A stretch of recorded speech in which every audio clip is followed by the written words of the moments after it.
गंधावती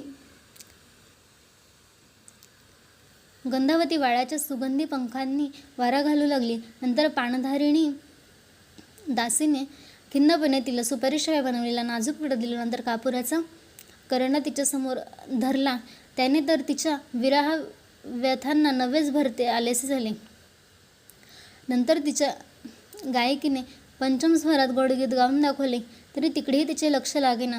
सभेत कृष्णाचे वर्णन ऐकायला रुक्मिणीची जशी तंद्री लागली होती, तशीच ती आत्ताही लागलेली होती. परमेश्वराच्या ओढीने उन्मनी अवस्था झालेली म्हणजे स्थलकालाचे भान राहत नाही असे तिला झाले होते. सखीला टेकून बसल्याच मान टाकून ती शयनावर कोसळली.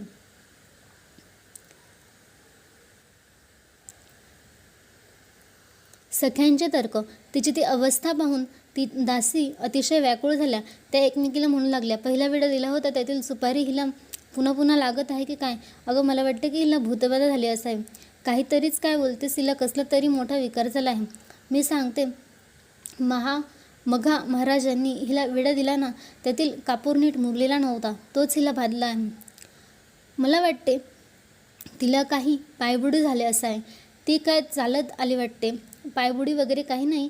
तिच्यावर कुलदेवतांचा कोप झाला आहे. कुलदेवतेचा कोप व्हायला तिने केले तरी काय आहे? मी सांगते, तिला सभेत मला चांडाळाची दृष्ट लागली आहे. अगं, हिचे मनच कोणावर तरी गेले असणार. सभेत तिला कोणतरी उलटून बोलले असणार. कोणतरी कशाला तू रुक्मिणी तोच बोलला असणार. त्यानेच ही अशी झाली आहे. अशी दासींची चर्चा चालू झाली. राज्यसभेच्या आत काय झाले होते ते त्यांना माहीत नव्हते. त्यांना आता विवंचना लागली होती की आता राजाला कोणत्या शब्दात निरोप धाडावा, आता आईला काय सांगून पाठवावे की आपले राजवैद्यालाच प्रथम बोलवून त्याला सारे सांगावे.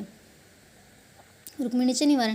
ती चर्चा कानी पडताच ती सुलोचना रुक्मिणी क्षणभर सावरून बसली आणि दृष्टीवर करून म्हणाली, तुम्हाला कोणाला असाध्य रोग झाला असेल तर तुम्ही वैद्याकडे जा. तुम्ही माझ्यापेक्षा फार शहाणे आहात. आता कृपा करून भलत्या असेल त्या गोष्टी बाबांना जाऊन सांगू नका. नसले काही तर आईला सांगून तिलाही दुःख देऊ नका. भावन कलण्याचा तर्क. रुक्मिणीचे हे म्हणणे ऐकून तिची मनकवडी सखी भावकलना इतरांवर रागून म्हणाली, चला चहाटळांनो, बाहेर वा. रुक्मिणी किती शिनली आहे ते दिसत नाही काय?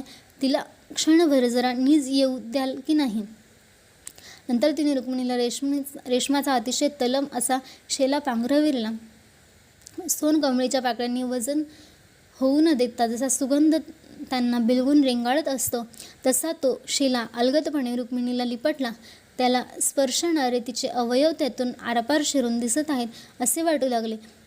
मग चंद्रिका तिचे पाय मांडीवर घेऊन सुरू लागली. पद्मावती तिला हळूहळू थोपटू लागली. पण रुक्मिणीच्या हृदयाला कृष्णाच्या विरहाची व्यथा चाळत होती. तिला काही उतार म्हणून पडेना. त्याचा डोळा लागेना. तिची तळमळ वाढूच लागली. तेव्हा भावकलनेला वाटले, हिची व्यथा काही साधारण दिसत नाही. हिला दुसरे काय झाले असेल असे मला वाटत नाही. राजाजवळ ही बसली असता किन्नराणीच्या राजाचे वर्णन केले तेव्हा बहुधा मन्मथनाथ कृष्ण हिच्या चित्तात शिरून मुक्कामाला आला आहे असे हे लक्षण दिसत आहे. आता हिला ही गोष्ट स्पष्टपणे विचारावी तर ती मुग्धपणाने लाजून संकोचेल आणि स्वतःच्या शहाणपणाने भलतेच काहीतरी सांगून आम्हाला झुलवेल. त्यापेक्षा असे केलेले बरे. विरहाचे उपचार हिच्यावर करावयास सुरुवात करावी, म्हणजे तिच्या मनाची व्यवस्था आपोआपच निश्चिंत होईल. असे ठरवून त्या बुद्धिवान प्रधान कन्येने उचित चंद्रिकेला जवळ बोलवले आणि तिला खुनांनी म्हटली, सखे पाण्याचे शीतलोपचार करणारे धारा दामोदर तू चालू कर बघू. मुख्य सखीने केलेला तो आदेश उचित चंद्रिका त्या व्यवस्थेला लागली. दामोदराच्या उपचारांनी रचना कशी होती ते आता नरेंद्र कवी सांगणार आहेत. हे ऐकून रसिकाच्या मनाला खात्रीने वेध लागतील. धारा दामोदर. हे धारा दामोदर चंद्रकांत मणींच्या मोठ्या चौरस बांधलेल्या खालोटात रचलेले होते. विहिरीसारख्या खोल असलेल्या या जागेत पटांगणे, कालवे, कुंज यांची रचना केलेली होती आणि त्यात पाण्याच्या यंत्रावर चालणारे हिमशीतल असे धारा दामोदर रचलेले होते.